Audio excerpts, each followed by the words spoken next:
আচ্ছা দেখো, আমরা 3 নম্বর পর্যন্ত কত ক্লাসে করছি। এখন এখানে কত আছে? 1.1.43 দুইটার মাথারই উপর অনুপাত আছে, ঠিক আছে।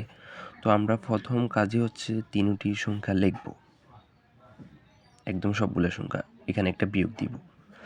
তো আমি বলছিলাম যে ফুনুফুনিকের আগে কোন সংখ্যা আছে ওইটি বসাবো। ফুনুফুনিক দুইটার আগে একটি সংখ্যা আছে, মানে তার মানে 1। তো নিচে কি বসাবো? ফুনুফুনিক যতটার মাথার উপর আছে ততটা কি বসবে, ততটার নামে বসবে। এখানে ফুনুফুনিক কয়টার মাথা? তার মানে 2টা, ঠিক আছে। এবার এখানে বলছিলাম যে দশমিক পর্যন্ত, ফুনুফুনিক পর্যন্ত, এখানে মাঝখানে যতটা সংখ্যা আছে ততটা শূন্য বসবে। এখানে কিন্তু একটা সংখ্যা নেই, সেজন্য কিছু বসবে না।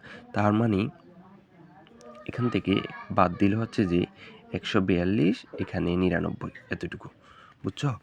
এবার দেখো 4 নাম্বার। দেখো, এটা চট্টগ্রাম বোর্ড বিষয় আসছিল, কত দিছে? 4.78 অনুপাত এর সাধারণ ভগ্নাংশ কত?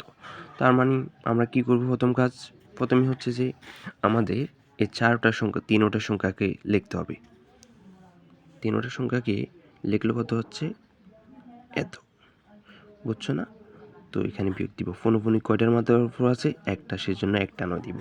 তো এখানে দ্বিতীয় কাজ হচ্ছে যে ফুনুফুনিকের আগে কতটা সংখ্যা আছে? 4 এবং 7 আছে, তার মানে এখানে লিখব 4, 7। ফুনুফুনিক এবার নিচে কি বসাবো? বলছিলাম যে দশমিক থেকে ফুনুফুনিক পর্যন্ত যতটা সংখ্যা থাকবে ততটা শূন্য, তাহলে বসে এতটা, ঠিক আছে। তার মানে এত থেকে বিয়োগ দিলে হবে যে 431 ভাগ 90, কত? 90। এবারে দুইটা আমাদের ভাগ করতে হবে। ভাগ করলে হচ্ছে যে তার মানে 4 নং 34, তাহলে 4 বার পড়লে হচ্ছে যে 360। তারপর এর থেকে বিয়োগ দিলে হচ্ছে যে 71, কত? 71। তার মানে আমাদের উত্তরটা হচ্ছে যে 90। সমস্ত এখানে এভাবে ভাগ করলে নিচের সংখ্যাটা উপরে বসবে 71, আর নিচে বসবে যে নিচে, সরি এখানে ভুল হয়ে গেছে, মিস্টেক। তার মানে আমাদের উত্তরটা হচ্ছে কত? 4, এটা উপরে বসবে 71, এখানে নিচে 90টা বসবে, এটা হচ্ছে উত্তর, ঠিক আছে। দেখো তারপরটা করি আমরা। এখানে কত কি দিছি?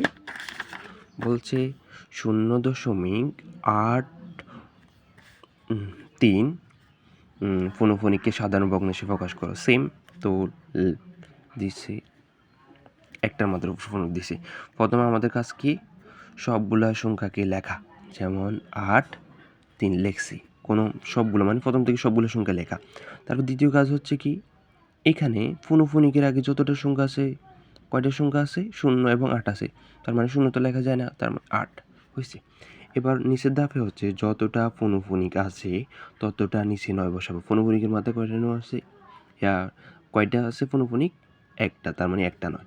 তারপরে এখানে সাথে কি বসবে? এইখানে দশমিক পর্যন্ত, ফুনুফুনিক পর্যন্ত সংখ্যা যতটা আছে ততটা শূন্য বসবে। এখানে যদি 2টা সংখ্যা থাকতো তাহলে 2টা শূন্য বসতো, তাহলে একটা সংখ্যা আছে, একটা শূন্য। তার মানে এটা থেকে এটা বিয়োগ দিলে হচ্ছে যে 75, আর নিচে হচ্ছে 5। তার মানে আমরা 5 দিয়ে কাটলে হচ্ছে যে 15, 5 দিয়ে কাটলে হচ্ছে 18, এটার আবার কাটা আছে, তার মানে 5 দিয়ে কাটলে হচ্ছে যে আচ্ছা 3 দিয়ে, এটার 5 দিয়ে যাবে না, সেই জন্য 3 দিয়ে কাটলে হবে যে 3 5 15, আর এখানে হচ্ছে 6, তার মানে হচ্ছে যে 5:6, এটা আমাদের উত্তর। এবার চেষ্টা দেখো, এটা হচ্ছে এই আজকের ক্লাসে এই 5টা পর্যন্ত আমাদের প্রথম রুলে গেছে, আর দ্বিতীয় ট্যাপে যাবে যে ফুনুফুনিকের সংখ্যা সরলকরণ, এটা দ্বিতীয় ক্লাসে দেওয়া হবে।